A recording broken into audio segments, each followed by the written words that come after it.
Bueno, buen día a todos. Vamos a dar inicio al Ateneo, que lo titulé Ascaris lumbricoides, ¿qué ves cuando me ves?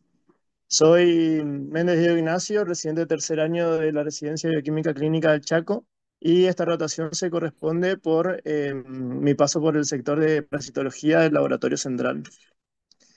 Eh, el tema surgió más que nada por la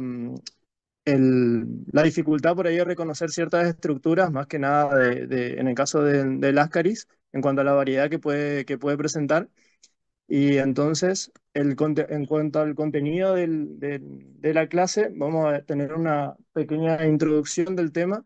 algunos comentarios acerca de la epidemiología, características tanto del Ascaris como de la enfermedad, su ciclo biológico, patogenia y las herramientas diagnósticas que se tienen para la enfermedad, algunas consideraciones que hay que tener en cuenta a la hora de estudiarlas en el laboratorio, algunas conclusiones y la bibliografía consultada. Entonces, a modo de introducción, al Ascaris se lo considera como uno de los nematodes de gran tamaño que parasitan el intestino delgado. Es considerado justamente un geohelminto junto con otros parásitos como Trichuria, Strongyloides, Ancylostoma duodenale y Necator americanus. Es causante de la enfermedad que se conoce como ascariosis, que es considerado como una geohelmintiasis, y se caracteriza como una enfermedad tropical por las regiones justamente en donde se encuentran este tipo de enfermedad y que se corresponde con aquellos sectores más desatendidos del mundo, con regiones bastante carenciales. Afectan principalmente a poblaciones marginadas en países de ingresos bajos y medios, en donde es más característico la presencia de estas infecciones en estos sectores, pero en aquellos países de mejores recursos, digamos, de vez en cuando también se tiene algunos casos identificados.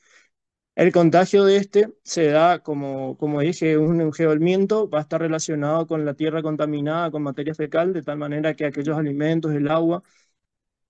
contaminados van a ser los causantes de la infección. Y justamente por esto también es que los niños son la población más afectada dentro comparado con los adultos, que también obviamente hay casos relacionados más que nada por el nicho familiar. Con respecto a la epidemiología, por más que se está relacionado con aquellas regiones tropicales y subtropicales, en todo el mundo se puede encontrar infecciones por este parásito. Afecta alrededor de 1.300 millones de personas en el mundo, ampliamente distribuido, como había comentado, en estas regiones. En Argentina se había hablado alrededor de 3 millones de niños parasitados por el helminto y como está relacionado con sectores carenciales, se considera también como un marcador de subdesarrollo y de pobreza que está relacionado con las condiciones de vida de la población. De acuerdo a algunos valores que maneja la OMS, estima que 609 millones de niños en edad escolar requieren un tratamiento preventivo y que en este caso está marcado por el hecho de cómo suena, digamos, ese tratamiento preventivo, porque no es que hay ninguna vacuna ni nada, sino que lo que se hace con las poblaciones es un tratamiento antiparasitario a lo sumo, es decir, el tratamiento ya en sí, que en algunos sectores del país está asociado más que nada a la aplicación a grupos de niños, grupos etarios en donde hay algún caso, digamos, en que se detectó alguna ascariosis, de tal manera que corresponden con gente de bajos recursos, entonces ahí es alta la probabilidad de que también el resto de los niños puedan estar reparasitados. Y dado esto también, y principalmente en estas zonas bajos recursos y en las zonas endémicas, es que se recomiendan campañas de control con los antihelmínticos, los antiparasitarios, asociados con educación y concientización, tanto en las escuelas como en la familia, que es muy importante para poder erradicar de por sí también la infección por este parásito. Existen factores determinantes que tienen que estar presentes para que se dé la infección y algunos factores condicionantes que que sea más probable la misma. Dentro de los primeros, vamos a tener que haya deposición de excretas en el suelo, apropiada humedad y temperatura elevada del suelo, que esto va a permitir mantener en el medio ambiente al parásito porque necesita ciertas condiciones de calor, de humedad, etcétera, para su desarrollo, para que sea infectivo y también la ingesta de alimentos y agua contaminada por esta tierra con materia fecal. Dentro de los factores condicionantes, mal sistema de eliminación de excretas, cuanto al no existir, digamos, en aquellas regiones no exista una red de cloacas, se vio que está más asociado directamente a esta parasitosis, esta helmintiasis, falta de higiene al preparar y comer alimentos y bebidas, un bajo nivel educativo en la comunidad, por eso se hablaba de que tienen que instalarse campañas de educación y de concientización para erradicar la infección, ausencia de educación sanitaria en la comunidad y más en los niños. Por otro lado, ya adentrándonos más en lo que es el parásito en sí, en el ciclo biológico, hay que hablar de que existen tres estadios evolutivos: la larva, el huevo, la larva y el adulto, siendo los dos últimos los causantes, los que están relacionados con la infección, mientras que el huevo está más relacionado, es lo que va a ser más útil, digamos, de mayor utilidad para la identificación, para el diagnóstico de la infección. Em, el ciclo, para arrancar, digamos, en algún punto para hablar de ello, podemos hablar a nivel de arrancar con las formas adultas que se van a encontrar parasitando lo que es el intestino delgado. La hembra va a ser la encargada de la puesta de los huevos que van a ser eliminados en la materia fecal. Estos huevos, en principio, no van a ser infectivos, de tal manera que una vez que estos están en el suelo y hay alguna contaminación de agua y demás, hay un consumo de manera directa de este material contaminado, no va a generar la infección, pero obviamente se lo puede aliar una vez que se lo estudia la materia fecal. Para que sea infectivo, tiene que estar un determinado tiempo en el suelo con ciertas condiciones de calor y humedad, de tal manera que se va a ir generando los primeros estadios larvarios que van a generar que este huevo sea infectivo. Una vez que es consumido, ya sea por, como había comentado antes, agua contaminada, alimentos contaminados o la tierra directamente, el huevo va a ingresar al sistema digestivo, de tal manera que la envoltura, la membrana, va a ser degradada por el jugo gástrico, que liberando los primeros estadios larvarios que van a atravesar a la mucosa del intestino, eh, para poder llegar a circulación, en donde en principio se va a instalar a nivel de los pulmones, a nivel de los alveolos pulmonares, en donde en este sitio sí va a pasar otra vez un nuevo periodo en donde va a avanzar a nuevos estadios larvarios, que le a permitir atravesar lo que es la región de los capilares alveolares hasta llegar y poder ascender por el árbol bronquial y ser deglutidos y nuevamente ingresar al sistema digestivo, específicamente en el intestino delgado, en donde van a ya adquirir su forma adulta. Y es en donde van a permanecer, digamos, la mayor parte del tiempo durante la infección. Hay que tener en cuenta también de que la hembra es capaz de producir, de poner alrededor de 200 a 250 huevos por día. De tal manera que uno, cuando lo piensa, digamos, cuando está en la infección, puede llegar a ser probable de que se encuentre gran cantidad de estos huevos. Entonces, de los huevos que se pueden encontrar, existe una gran variedad, en donde en general podemos hablar de huevos fértiles, huevos infértiles, huevos decorticados o huevos en donde se puede llegar a identificar a la larva dentro de ellos. Por un lado, tenemos los huevos fértiles, en donde principalmente la estructura de la misma, esta envoltura, va a estar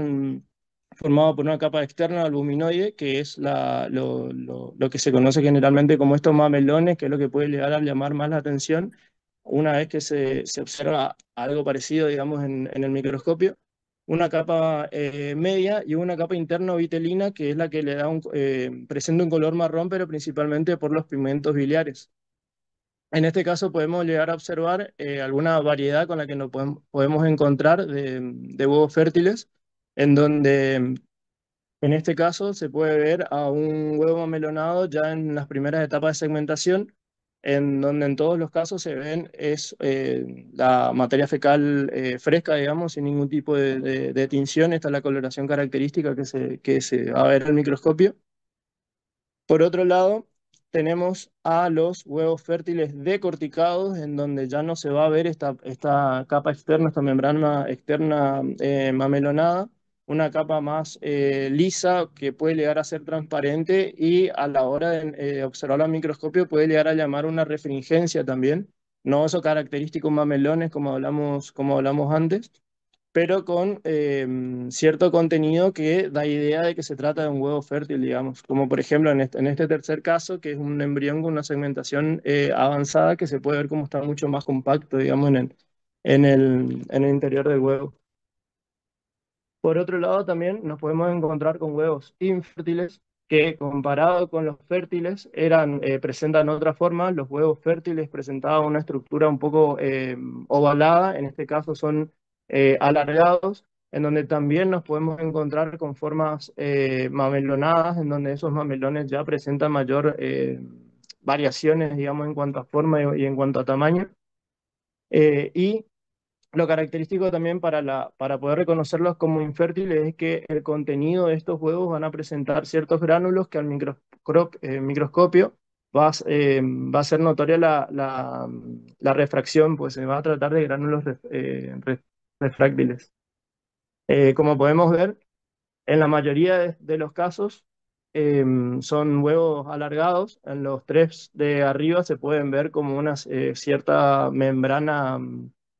que se puede corresponder con una capa de mamelonada. En los otros casos ya se observa más como una cubierta lisa, digamos, que habla de lo que es la variabilidad que pueden llegar a tener estos huevos infértiles en la materia fecal. Además, podemos tener, que es lo que ocurre en el menor de los casos, a las larvas, ya con un huevo, perdón, a los huevos con larvas recién eclosionadas o que están contenidas todavía, en donde se puede llegar a observar, digamos, primero esta representación, que para dar idea e imaginación, digamos, con un poco de imaginación, ver cómo está presente la larva en esta imagen y por otro lado, ya se nota cómo en este caso ya está siendo expulsada la larva del huevo, que lo característico de las larvas es que tienen varios estadios y que se lo va a encontrar tanto fuera en el suelo, digamos, donde se van a dar los primeros estadios, como dentro del organismo, a nivel de los pulmones principalmente, y después cuando van ya de vuelta al sistema digestivo. En cuanto a los adultos, es característico que presenta un sexo diferenciado. Por un lado tenemos los machos y las hembras de mayor tamaño con respecto a los machos. Y algo que nos permite diferenciarlos es la forma de la cola. Las hembras van a presentar una forma recta y mientras que los machos van a presentar una curvatura ventral. Y algo característico también de la forma adulta es que van a presentar una cierta musculatura, digamos, que es lo que le permite mantenerse en la luz del intestino delgado porque ellos no están prendidos directamente por la mucosa, sino están libres. Em, y algo que me faltó mencionar antes es que bueno, como dije, las hembras van a ser las responsables de, de poner los huevos, pero se pueden encontrar huevos fértiles o infértiles dependiendo de si se encuentra la hembra o la hembra sola o junto con el macho. Además, algunas características que hay que tener en cuenta, algunas características de la enfermedad, ya entrándonos en lo que es la ascariosis, generalmente puede ser asintomática y la clínica que se pueda llegar a presentar va a depender del estado nutricional de la persona, de la edad, de la carga parasitaria también y si presenta alguna otra patología, alguna otra enfermedad. En donde a la enfermedad en sí se la puede dividir en algunos estadios. El primero, el periodo larvario, un segundo periodo que se corresponde ya con el adulto, y un tercero que habla de una migración errática que es ya cuando se está moviendo por otros lugares distintos a lo que en donde normalmente se lo puede encontrar. En el caso del periodo larvario, habíamos hablado que van a ocurrir esa migración de las larvas por el pulmón, de cómo van a atravesar, digamos, los distintos capilares y donde van a ir madurando, principalmente en los alveolos pulmonares, eran donde que dije que alcanzaban los estadios infectivos, digamos, de la larva,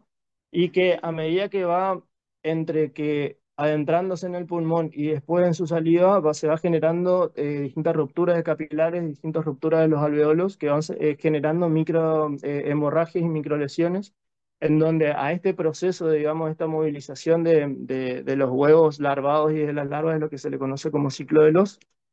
Además,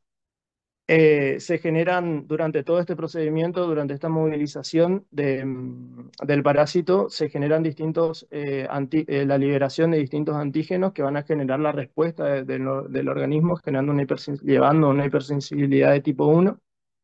Específicamente una respuesta de tipo TH2 que va a caracterizarse por eosinofilia periférica y niveles elevados de IgE, en donde se pueden encontrar también infiltrados pulmonares de eosinófilos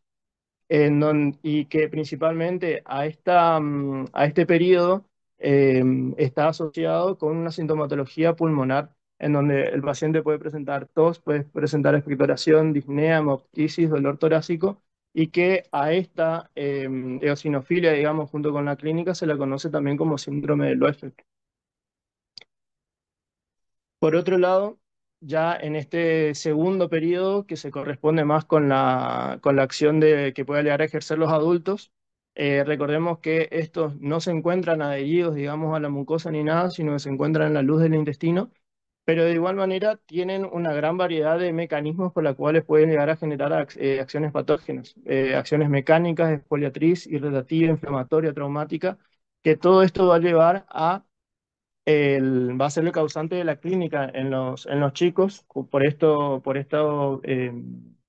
este periodo inflamatorio, digamos, en donde en el chico se va a caracterizar por la falta de hambre. Cuando la carga parasitaria, hay una gran cantidad de adultos en el estómago, también va a generar una movilidad gástrica mucho mayor que va a alterar a lo que es la absorción de los distintos nutrientes, notándose, digamos, en el crecimiento, en la maduración del chico, así como también va a generar la liberación de ciertas enzimas que inhiben también, afectan a lo que es la absorción de determinados nutrientes por esta actividad antitripsina y antipepsina que son características también del parásito. Y una de las principales cosas cuando se tiene una alta carga parasitaria, principalmente del estadio adulto, eh, hay compresión y obstrucción directamente, que una forma característica también de los chicos es la panza grande, por decirlo de alguna manera, que uno cuando creo que varias veces cuando uno es un chico con el abdomen distendido piensa que está parasitado, cosas así. Eh, y en el tercer estadio hablamos de una migración errática, que es cuando no se encuentra en su lugar habitual, que sería el del intestino delgado, es decir, la salida de su localización de habitual hacia otros órganos y conductos. Que esto depende de ciertos factores que estimulan a que se genere esta migración errática en estadio de fiebre, diarrea, alimentos condimentados, el alcohol, ayuno prolongado e inclusive también la presencia de el uso de ciertos antiparasitarios. Y las principales complicaciones que se ven en estos casos van a ser la obstrucción del conducto biliar, colecistitis, colangitis, abscesos hepáticos, en donde si bien algunas de estas cosas son las menos frecuentes, hay que tenerlas en cuenta por las complicaciones que puede llegar a tener la infección. Y esto quise poner porque cuando vi las imágenes, algo que me impresionó, eh, de, de esto que les decía, de cuando es alta la carga parasitaria, se forman estos ovillos de los adultos de Ascaris, en donde el médico puede llegar a reconocer, digamos, algo raro en un estudio de imagen, una radiografía de imagen.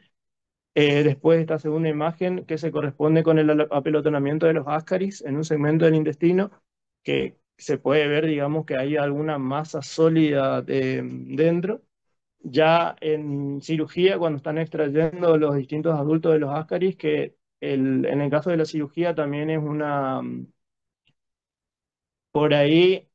el cuadro clínico no está muy asociado, digamos, con una parasitosis, entonces ven esta masa, ven que están complicados el paciente y demás y recurren a esto, por eso puede ser inclusive diagnóstico como de tratamiento el caso de la cirugía. Y lo que se ve abajo es lo que antes estaba formando ese ovillo y que generaba la obstrucción. Ya por parte del diagnóstico, Como se vieron en las imágenes anteriores, una herramienta diagnóstica que se tienen es la de los estudios de imagen, de la radiografía, digamos, que va a dar idea por de lo que se puede tratar el cuadro. Em, También, obviamente, el laboratorio en este caso, en donde para lo parasitológico en sí, las muestras que pueden ser útiles es la de esputo o el aspirado traqueal,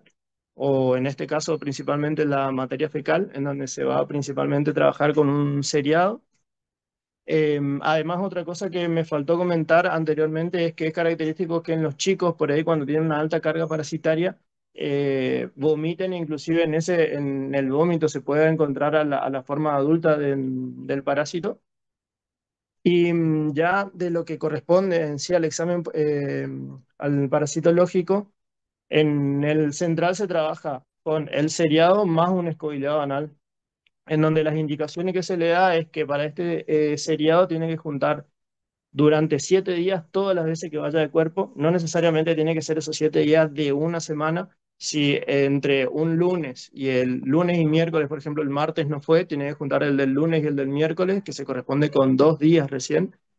Em, lo que hay que tener en cuenta también es evitar contaminaciones con la orina y demás. Cada vez que va de cuerpo se tiene que apoyar sobre alguna superficie medianamente limpia para poder después recolectar con una cucharita y eso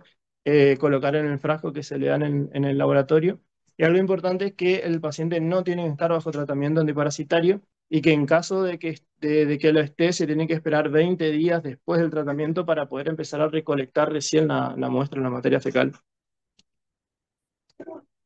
Una vez que llega la muestra al laboratorio, se va a hacer un análisis macroscópico y microscópico. En el macroscópico es importante porque a partir de ahí vamos a decidir cómo trabajar, porque puede tratarse de una muestra escasa, en donde a la hora de realizar la filtración se tiene que trabajar con mayor volumen para poder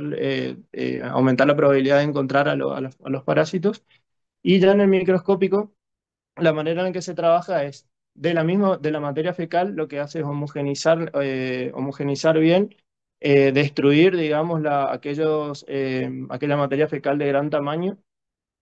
y esto se va a filtrar en una doble gasa midiendo 5 mililitros que se lo divide en dos tubos. 2 mililitros se trabaja para la sedimentación y otro para los 3 mililitros para la flotación. Para hacer la sedimentación, esos 2 mililitros que se filtraron se van a añadir 6 mililitros de solución fisiológica, se centrifuga, se descarta el sobrenadante, se vuelve a realizar los mismos pasos y se agrega un volumen de solución fisiológica que se corresponda con 2/3 partes del sedimento que obtuvimos. Y por otro lado, la flotación se trabaja con el método de Willis, que es una solución saturada de cloruro de sodio, o sea, sal en agua. Em, en donde a ese volumen se le añade la solución de Willy de tal manera que en el pico, digamos, quede una superficie convexa y sobre este se va a añadir un cubreobjeto, se lo deja durante 20 minutos y este cubreobjeto se apoya sobre un porta y eso es lo que se mira en el microscopio. Se va a mirar tanto en 10 como en 40.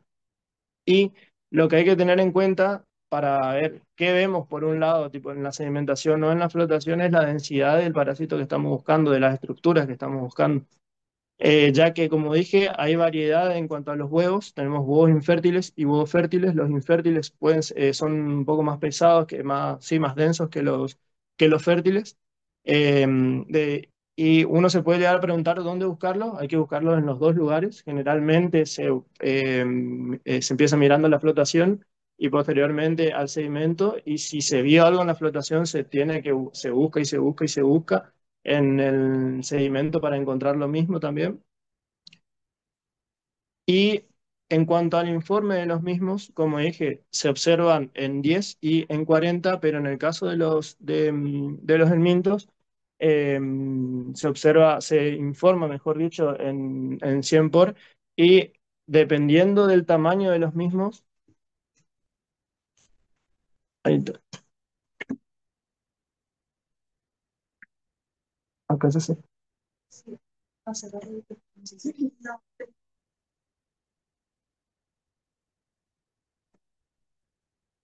Entonces, hay que tener en cuenta que la cantidad que se observa hay que relacionarla, pero por preparado. Si por preparado vemos de 1 a 2, se va a informar como muy escasos, como escasos de 3 a 9, regulares de 10 a 19 o mayor o igual a 20, abundantes. Y lo que sí, a pesar de que existe una gran variedad en cuanto a las formas, no se especifica el tipo de huevo que se observa, porque de por sí la presencia de cualquier huevo ya es diagnóstico de lo que es la ascariosis. Y a modo de, para ver cómo es el informe, cómo se trabaja acá en el central, en cuanto, bueno, figura el nombre del paciente, el documento, de dónde viene, la edad, la fecha de ingreso, el método que se utiliza, que en cuanto a centrifugación y flotación de Willis-Moley, el resultado, que en este caso le correspondía con una muestra que estábamos analizando, en donde también estaba presente Hymenopeltis nana, y como se puede ver, escasos huevos de Ascaris lumbricoides. Y antes había mencionado que siempre se trabaja con una muestra también de escobillado anal. Eh, y el comentario que se realiza siempre, o cuando se trabaja solamente con el seriado, es que este estudio no descarta la presencia de enteroides vermicularis, la muestra de elección para la búsqueda del escobillado anal, y por eso es que se lo sugiere cuando solamente se tiene un seriado. Algunas consideraciones para la hora de informar también es que el hecho de no ver ningún parásito, no, cuando no se ve ningún parásito no se tiene que informar como negativo, sino que no se observan directamente porque existen muchas causas como que solamente haya la presencia de un adulto de un solo sexo, que haya inmadurez sexual de los parásitos hembra, que haya existió tratamiento previamente y esto generó una interrupción de la puesta de los huevos, o que el análisis se haya hecho durante el periodo prepatente, que esto es el tiempo desde que el parásito invade al hospedador hasta que se detecta la presencia de los huevos, que es un periodo bastante amplio, que es lo que podemos ver en este caso comparado con otros parásitos, que es de alrededor de 55 días, perdón, pero es variable, pero es bastante amplio y por eso hay que tenerlo en cuenta. Y como si no fuera poco, las consideraciones que tenemos que tener acá, más todas las formas de los huevos que tenemos, hay que tener en cuenta también los artefactos que podemos encontrar en la materia fecal, porque cuando uno mira, por ejemplo, o las primeras veces a lo sumo se encuentra con cosas que no sabe si es un parásito, si no es un parásito y demás, y hasta inclusive ya teniendo más hecho el ojo, por decirlo de alguna manera, uno ve estas formas y entra en duda de qué se informa, qué no se informa. Entonces hay que tenerlo en cuenta, como por ejemplo en este caso que uno ve esto, ve algo refringente que puede ser con una forma decorticada del huevo del Ascaris. En realidad se trata esto lo había sacado de un libro en donde mencionaba que se había identificado erróneamente como huevo del Ascaris, pero que la pared es muy externa, la pared externa es muy gruesa y que el contenido interno no tiene una organización que se corresponda con una forma fértil o infértil, de tal manera que se dijo que no era. Por otro lado, tenemos estas formas que puede sospecharse como una forma mamelunada infértil, porque tiene cierta estructura rara en cuanto a la envoltura externa. Pero que también se identificó erróneamente como un huevo de Ascaris, pero sin embargo la pared externa era muy delgada y que el contenido no tenía ninguna semejanza tampoco con el huevo. En este caso también, que bastante parecido, inclusive uno ve en cuanto no solamente la forma, sino la coloración que puede llegar a presentar.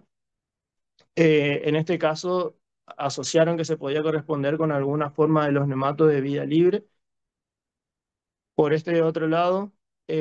también se había identificado erróneamente como un huevo de Ascaris por esas estructuras que podrían ser similares a mamelones. Otras estructuras más que se pueden ver como estructuras bastante irregulares que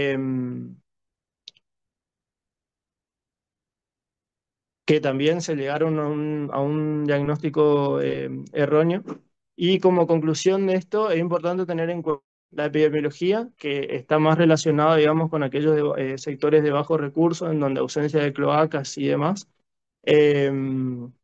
como las condiciones también que va a favorecer al desarrollo de este parásito cuando se va a evaluar a las muestras recibidas, además también de las condiciones en las que vive la población, porque es un factor determinante para el desarrollo de las parasitosis, y que hay que reconocer, principalmente en este caso, cuando se tiene gran variedad de estructuras, de huevos, inclusive de artefactos, qué es lo que se puede hallar en la materia fecal como para poder identificar de manera correcta cuando se corresponde con un parásito y cuando no, porque esto puede llevar a algunos tratamientos que no son necesarios por el hecho de que también para los parásitos se ve que existe resistencia. Así que también es algo a tener en cuenta. Esta es la bibliografía consultada y muchas gracias.